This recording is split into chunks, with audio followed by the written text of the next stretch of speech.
कबीरदास भी इसी बात को कह रहे हैं, रैदास भी इसी के बात को कह रहे हैं। मृग मीन भृंग पतंग कुंचर एक दोख विनाश, पांच दोख जाकह चित्त मह ताकि के तकास। देखिए, मृग मीन पतंग कुंचर, मृग किसका कामी है? गंध का। इसलिए बहेड़े का नाद बजता तो कौन दम दम दम दम दम दम दम दम दौड़ता है। हाँ, उसकी कस्तूरी फूटती है तो ढूंढने फिरने लगता है वो। कस्तूरी कुंडल बसे जबकि अमृग ढूंढे बनवाए, उसके भीतर बसती है, लेकिन वो उस सुगंधी के लिए दौड़ता है इधर उधर वन में, चारों तरफ ढूंढता है कि कहीं मिले। तो वो गंध का कामी है। मीन मछली किसकी कामी है?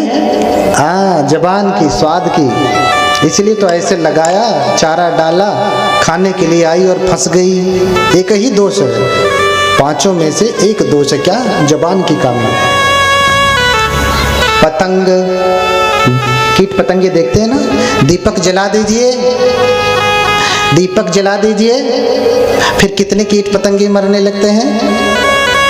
बहुत सारे। रूप का कामी है, ऐसे ही दीपक जला तो तुरंत कीट पतंगे आकर के मरने लगते हैं। ठीक है, ऐसे ही कुंचर, कुंचर किसका कामी है? स्पर्श का, स्पर्श का। हाथी को कैसे पकड़ते हैं? कुंजर यानी हाथी। कैसे पकड़ते हैं? सामने एक नकली हाथी बना के खड़ा कर देते हैं, या असली ही होती है, लेकिन रास्ता ऐसा बनाते हैं कि न इधर जा सके न इधर जा सके, बीच में गड्ढा खोद के उसे ढक देते हैं और सामने से हाथी से ललचवाते हैं और हाथी चिंगार करते हुए भागता जाता है, अरे मेरी हथनी, और जाके गिर जाता है कहाँ? गड्ढे में, और हाथी को पकड़ लिया जाता है। एक ही दोष है, मृग एक ही गंध का कामी है, नासिका का। उसे सिर्फ नासिका ही की गंध परेशान करती है, इसी एक प्रपंच में फंसा है। दूसरा रूप का, स्पर्श का, शब्द का नहीं। किसका? नासिका का। मछली एक का है, जीवा का। पतंग रूप का है, ठीक है, कीट पतंगे। हाँ, कुंजर हाथी। भौरा किसका कामी है? वो भी गंध का कामी। कुंजर किसका कामी है? स्पर्श का, हाथी का। हाथी स्पर्श का कामी है। एक एक ही अवगुण है, लेकिन मनुष्य तो आंख से अच्छे रूप से भी आकर्षित होता है, कान के सुंदर शब्दों से भी आकर्षित होता है, नासिका से गंध से भी आकर्षित होता है ना, स्पर्श से भी आकर्षित होता है और स्वाद से भी आकर्षित होता है। तो मृग मीन भृंग पतंग कुंचर एक दोख विनाश, पंच दोख जाकह चित्त मह ताकि की तकास। एक एक अवगुण था तो मर गए। भौरा गंध में फंसा रहा, कमल में बैठा है, स्वाद ले रहा है, गंध ले रहा है। अब खुलूंगा, अब निकलूंगा, अब उड़ूंगा। सुबह से शाम हो गई, बैठा है, ले रहा है, ले रहा है, ले रहा है। इधर कमल बंद हो रहा, अभी निकलूंगा, अभी निकलूंगा, अभी निकलूंगा, अभी निकलूंगा, अभी निकलूंगा, बंद हो जाता है। तब तक कोई हाथी आता है और कमल उखाड़ के फेंक देता। हाँ, हंत हंत नलिनी गज उज्जा, उठा के फेंक देती, उखाड़ देती, जा। कमल भी गया और कमल के साथ भौरा भी गया, मछली भी फंस गई। ऐसे सब एक एक अवगुण है तो इनका विनाश होता है, लेकिन मनुष्यों में तो ये पांचों अवगुण है। बताइए आपकी खैर कब तक? हाँ, बकरे की खैर कब तक? बोलिए भगवान बुद्ध की। हाँ, कब तक खैर मनाएंगे? पांचों में फंसे, एक्के में फंसे तो गए। आदमी पांचों में फंसा है, निकल नहीं पा रहा, पांचों में फंसा है। क्योंकि जो प्रपंच वाले होते हैं उनके भीतर गति होती है। इस बालक में गति नहीं है, शांत है, और लेकर के जाते हैं तेन तभावेन नरुत्तमस् न वंदितव्ये तिभवे पिकोचि। तीनों भावों में, तीनों लोकों में वो किसी के द्वारा वंदनीय नहीं है। उनकी वंदना देवता सुर नरार्चित पाद पीठम, उनका पैर तो देवताओं और मनुष्यों के द्वारा खुद ही पूजित है। सौदोदनी सुर नरार्चित पाद पीठम, कहा कि सौदोदनी, सुदोधन के जो पुत्र हैं उनका पैर तो देवताओं और मनुष्यों के द्वारा पूजित है। इसलिए कहा सत्ता देव मनुष्याना बुद्धो भगवती, वो भगवान क्या है? सत्ता है, देवताओं और मनुष्यों के गुरु हैं। उनका पैर तो देवताओं और मनुष्यों के द्वारा पूजित है। लोग चरण कमलों की वंदना करते हैं। पादान विंदा परिवर्ती यज्ञम मुद्धानी पठिता खलुता प्रशस्त, लेकिन लेकर के जाते हैं कि मैं प्रणाम कराऊंगा। राजा तो नहीं जान रहे ना, लेकर के जाते हैं कि मैं प्रणाम करवाऊंगा, लेकिन वो तो किसी के द्वारा पूज जो है वो किसी को प्रणाम करें ऐसा संभव नहीं, उनको लोग प्रणाम करते हैं। और जब ऋषि दूर से ही देखते हैं अद्भुत प्रवृत्ति का बालक है, दूर से ही देख करके उनकी आंखों की रोशनी बढ़ जाती है। अरे ये तो अद्भुत बालक है। आपकी आंखों की रोशनी कब बढ़ती है? आप कुछ दूसरा देखते हैं तो आपकी आंखों की रोशनी बढ़ती है, लेकिन उनके आंखों की रोशनी तो बढ़ गई। बालक को देखा 32 लक्षणों पेता 80 अनुव्यंजना धरा, 32 महापुरुष लक्षण और 80 अनुव्यंजनों से युक्त बालक है। हाँ देखा, भगवान बुद्ध का कान लंबा है ना, ये 32 महापुरुषों में से एक महापुरुष लक्षण है। उनका पैर जो है, उनका हाथ घुटनों तक जाता, खड़े हो जाए तो सीधे सीधे खड़े रह करके घुटने को छू सकते हैं। आप छू सकते हैं? खड़े होकर छू के देखिएगा, नहीं छू सकते, कतई नहीं छू सकते आप। तो भगवान बुद्ध के 32 महापुरुष लक्षण है। मुझे समय मिला तो अवश्य मैं इसकी व्याख्या करूंगा। उनके पैरों में तो चक्र है, चक्रवरन की तरफ तो सुपादो लक्षण चिंचित पुण्य शरीर, पूरे शरीर में तो लक्षण भरे पड़े हैं, पैरों में चक्र हैं। कितनी महिमा बताऊं उनकी, बहुत। और दूर से ही जब ऋषि देखते हैं तेन तभाव नरुत्तमस् नवंदितव्यति भवे भी कोची, वो जान गए कि ये किसी के द्वारा वंदनीय नहीं है, मुझे ही वंदना करना चाहिए। क्यों? क्योंकि अगर नहीं किया तो मुद्धा फले ये खलु तापस पग गई सो अंजलि उत्तमस, अगर नहीं प्रणाम किया तो मेरा सिर 7 टुकड़ों में फट जाएगा। इसलिए पहले ही उठ के खड़े हो जाते हैं, हाथ जोड़ कर कह रहे महाराज लाइए बालक को। हाँ, इतनी महिमा। मुद्धा फले ये खलु तापसस् पग्गहि यसो अंजलि उत्तमस्, हाथ जोड़ करके खड़े हो जाते हैं। हाँ, और जब राजा देखता है कि ये अद्भुत दृश्य चल रहा है कि जिसे प्रणाम करने के लिए लोग दूर दूर से आते हैं, वो स्वयं मेरे पुत्र को प्रणाम कर रहे हैं, जरूर ये मेरा बालक दिव्य विभूति है, दिव्य बालक है। इसलिए ऋषि ने तो प्रणाम किया ही, राजा ने भी प्रणाम किया पहली बार, दूसरी बार भी प्रणाम करते हैं, वो प्रसंग आइए तब बताता हूँ। ये पहली बार का प्रणाम है जब राजा ने स्वयं अपने पुत्र को प्रणाम किया, सिद्धार्थ को प्रणाम किया। मुनि देखते हैं तो पहले हंसते हैं फिर रोते हैं। हंसहि महामुनि प्रथम ही जानो, हंसहि महामुनि प्रथम ही जानो। हाँ, हंसहि महामुनि प्रथम ही जानो, महामुनि प्रथम जानो। पादारविंदा करी सगरहि मानो, पादारविंदा करी सबहि मानो।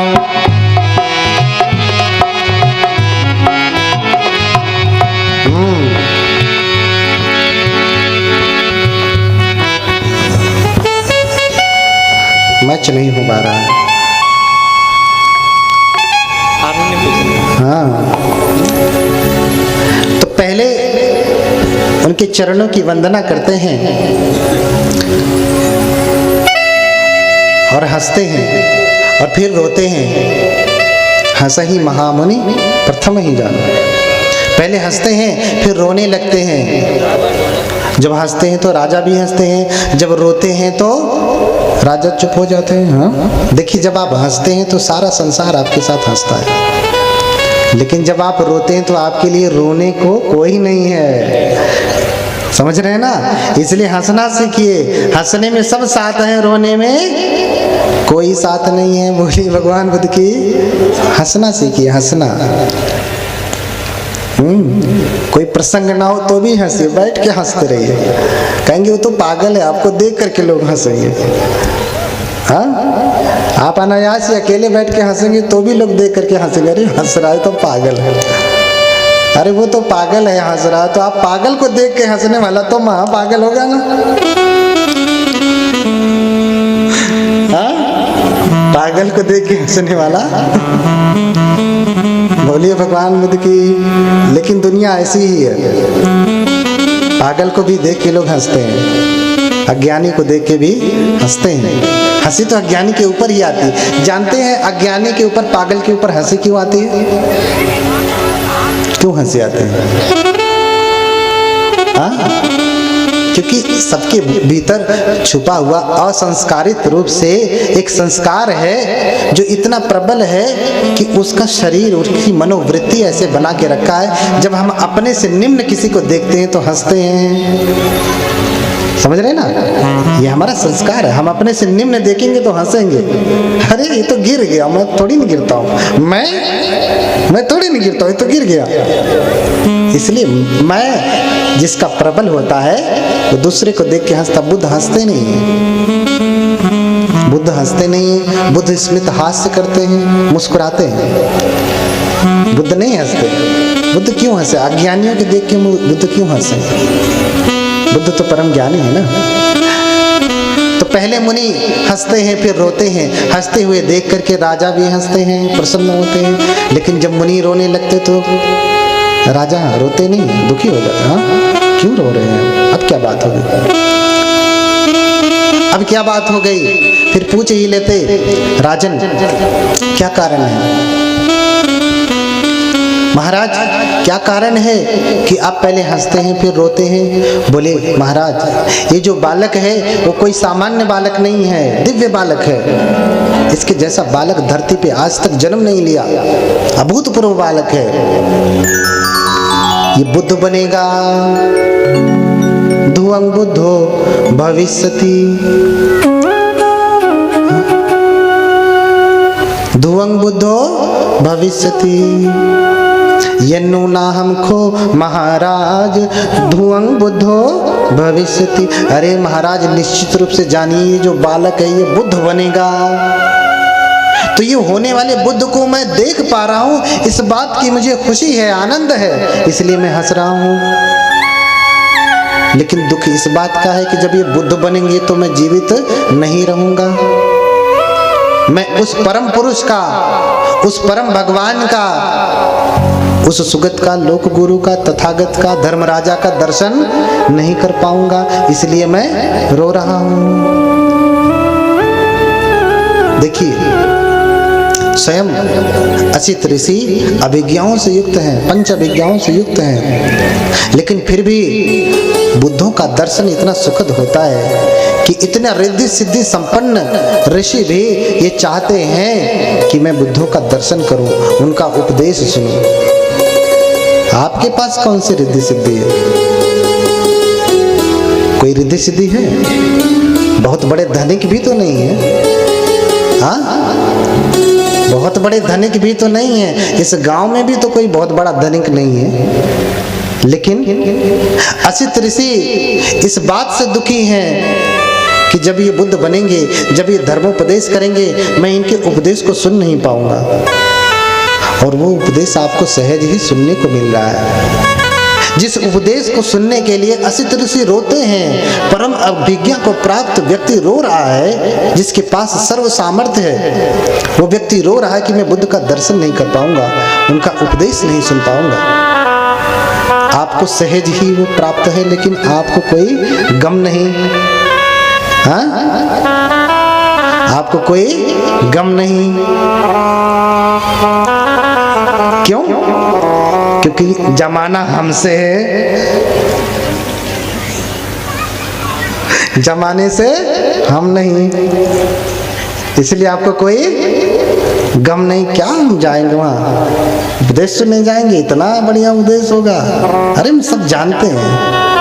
अरे जो बुद्ध के बारे में नहीं जानते उनकी बात तो समझ में आती है। जो अपने आप को बुद्ध का अनुयायी कहते हैं, वैज्ञानिक बने बैठे हैं, तो भैया कुछ विज्ञान की बात सीख लो कि कैसे, वो कौन सा विज्ञान है, वो कौन सा यंत्र है, वो कौन सा केमिकल है जिसे प्राप्त करके तुम बुद्ध हो जाओगे। है कोई? और कौन सी इंजेक्शन है, कौन सा इंजेक्शन है, कौन सी दवाई है जिसे लगा दिया जाए आप बुद्ध हो जाएंगे? कुछ है ऐसा? नहीं। अगर ऐसा होना होता तो सभी वैज्ञानिक आज तक बुद्ध हो गए होते। बड़े बड़े वैज्ञानिक हैं, देखो बड़े बड़े वैज्ञानिक हैं, आज तक बुद्ध नहीं हुए, और हमारे लोग कहते वैज्ञानिक बनते फिरते हैं। वैज्ञानिक में और बुद्ध में उनको अंतर नहीं दिखता। जिस धर्म को पाने के लिए असित मुनि रो रहे हैं वो सहज ही आपको उपलब्ध है, आप उसका महत्व नहीं समझ रहे हैं। सरकार ने फ्री में आयरन की गोलियां बांटी तो लोग कहते हैं खाते हैं तो उल्टी आती है। वही जब पैसे से खरीद के लाएंगे तो वही सेम फॉलिक एसिड खाएंगे तो फिर उल्टी पैसे से खरीद के आए ना। हाँ,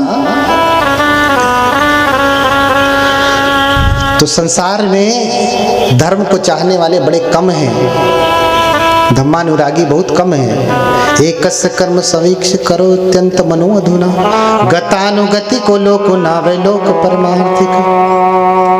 देखो संसार में बुरा कर्म करने के लिए भेड़िया भसान मचा हुआ है, धक्का मुक्की मची हुई है। शराब की दुकान पे चले जाओ शाम के समय में, हाँ शराब की दुकान पे शाम को चले जाइए, धक्का मुक्की, भैया पहले हमने पैसा दिया है, हम कब से लाइन में खड़े हैं, आप उनको दे रहे हैं।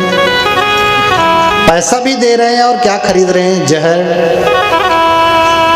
पैसा दे करके अपने विनाश का कारण खरीद रहे हैं। यहाँ बिना पैसे दिए हुए आपकी सदगति का, उन्नति का कारण मिल रहा है, धर्म मिल रहा है, तो भी सुनने वाले नहीं हैं। गतानुगति को लोको नावे लोक परमार्थिक। हाँ, इस संसार में ऐसे ही मूर्ख अधिक हैं, विद्वानों की संख्या कम है, विद्वानों की संख्या कम है। असित ऋषि चले जाते हैं, राजा को भी चिंता सताने लगती कि असित ऋषि ने कहा है कि ये बुद्ध होंगे, तो असित ऋषि की वाणी आज तक कभी झूठी नहीं हुई। लेकिन क्या करें, मोहवश व्यक्ति झूठा करने में लग जाता है, मोहवश व्यक्ति झूठा करने में लग जाता है। आप अच्छी तरीके से जानते हैं कि जो जीवन जी रहे हैं उसमें कोई सुख नहीं, दान देने में पुण्य है, लेकिन फिर भी इतना मोह जकड़ा हुआ है कि 10 रुपए भी श्रद्धा से नहीं निकलता। सब जानते हैं कि दान देने में पुण्य है, भोग करने में पुण्य नहीं, लेकिन आप 1000 रुपए भोग में लगा लेंगे, दान देने में 10 रुपए भी नहीं निकलेंगे। सब जानते हैं। जानामि धर्मम न च मे प्रवृत्ति, जानामि अधर्मम न च मे निवृत्ति। धर्म जानता हूं लेकिन मुझसे होता ही नहीं। मैं सब जानता हूं लेकिन होता ही नहीं। हाँ, अधर्म भी जानता हूं कि ये बुरा है, अधर्म भी जानता हूं कि ये बुरा है, लेकिन मैं उससे निकल नहीं पा रहा। तो गतानुगति को लोको नावे लोक परमार्थिक। बोली भगवान बुद्ध की। हाँ, समय बहुत हो गया है हमारे उपासक जी।